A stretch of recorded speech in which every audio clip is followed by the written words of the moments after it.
Hello everyone, wherever you are seeing us. Something good is happening around here at Onishao village. We can have our mother, our sister, which she will introduce herself to us, and we're starting from there. Ma, can we know you, ma?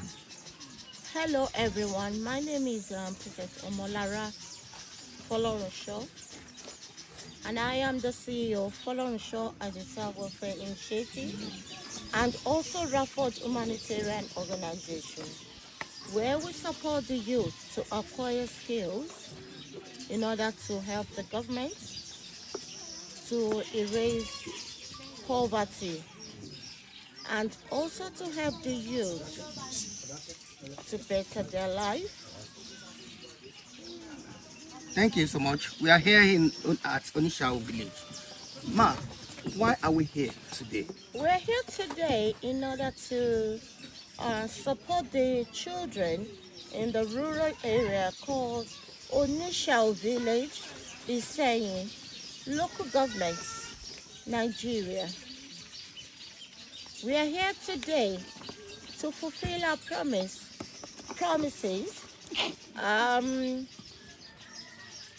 to partner with UNICEF Global Program International in support with Folorosho Ajisa Welfare Initiative. As we can see this village, we've seen a lot of children. Some are young adults that live in this community. So we are here this afternoon to support them with school sandals, school shoes, some books, pens, and also part of our promises is actually the building. Their school classes. The last time we came here, the school was they built it with clay, which Yoruba called amo.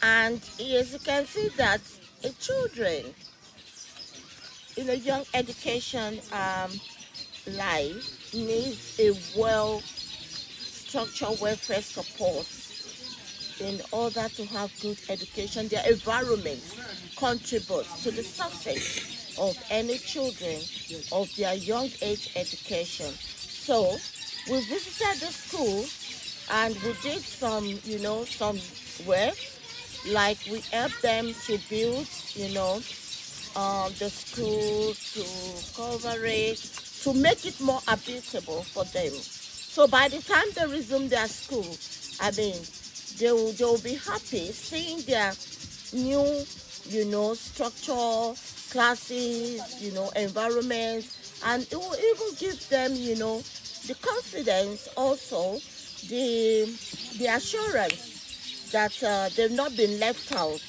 with the students in the city. Ma, please, I will have another question, a very reasonable question here with me. Do you derive anything from doing this? Or what do you derive from doing it? I derive the joy. I derive the beneficiaries, like the children, seeing them happy. So I'm only trying to do this in the name of my Father. And also the Bible says, love your neighbor according to yourself. So the only thing I derive is seeing these children that we're supporting, getting more better. This initiative is like how many years right now? 7 years. You have been doing this over 7 years, Yes. or almost 7 years now. 7 years. Wow, very interesting. Is there any challenges so far since you have started? Challenges. Yoruba call it Ipenija. But I will just mention this. When you call yourself, I've always been saying this.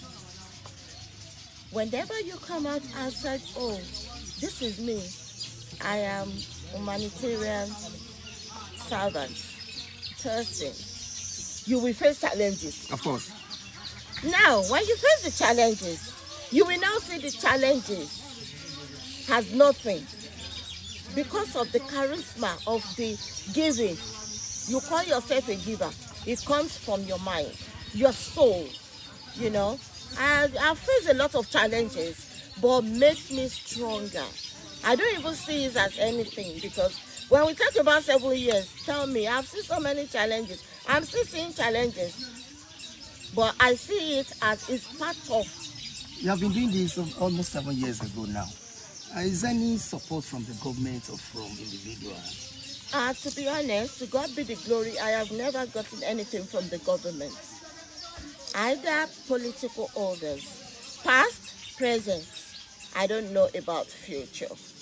But I have never, no one. I've never gone to any politician.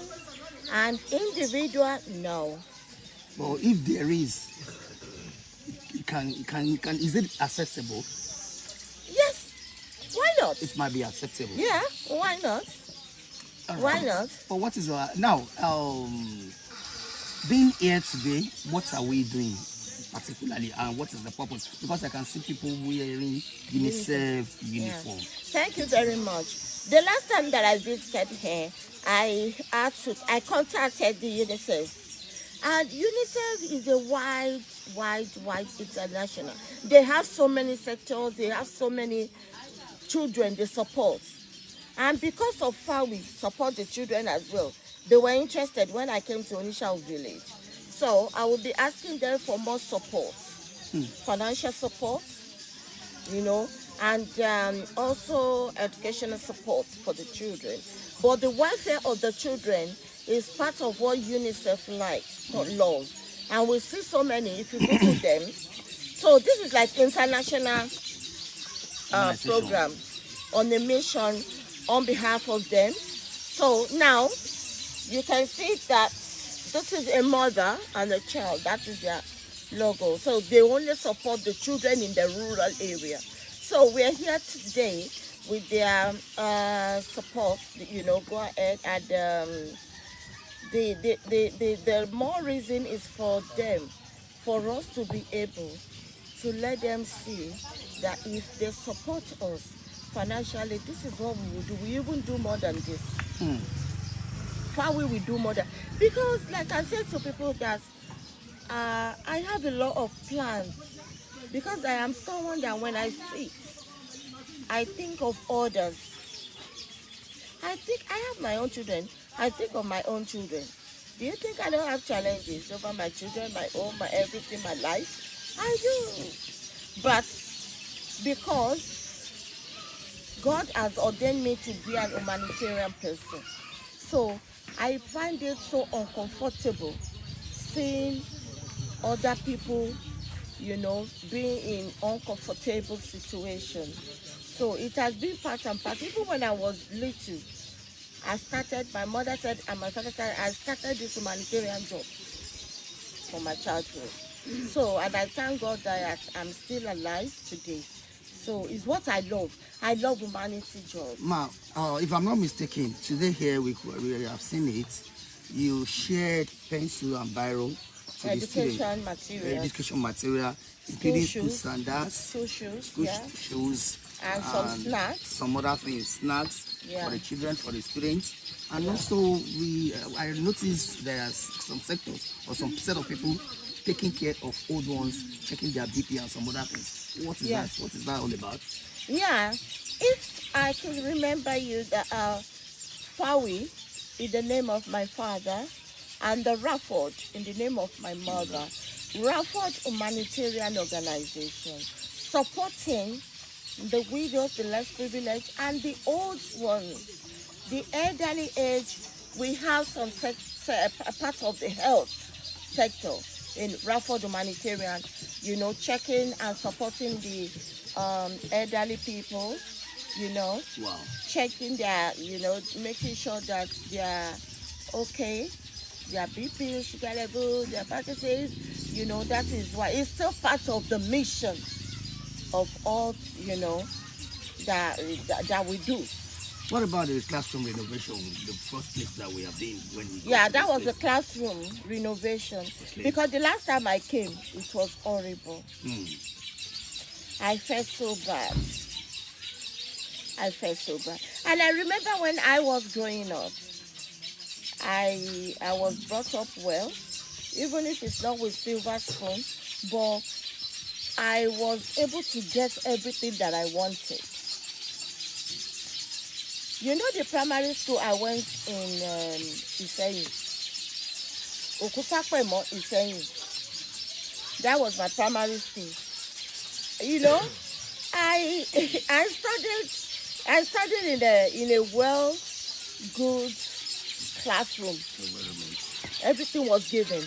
But unlike these children here, oh my God, even their brain will be saying to them that, do I deserve to be in this kind of environment? That is why I said, no, let us see what we can do. If you go back to my first interview, I said it then. I said I will be coming back. I will be coming back and make sure that I do something. You also said so today. Yeah. The time you are sharing things today. That I'm coming back in November. You said you are coming back by November. Anyway, what is your advice for people living here and the future? Yeah, you know, when I arrived here, I gathered the children and I told them that they should make sure they face their studies, that they should not think, oh, we are left out. They should not have it in their brain. They should be focused and make sure that whatever they teach them, you know, they get it in their brain that they could do much more better than the children in the town. And you could see that I interviewed some of them. One said I would like to be that she would like to be a lawyer. Yes. Another child said I would want to be a teacher. But let me tell you, if they don't have the encouragement, like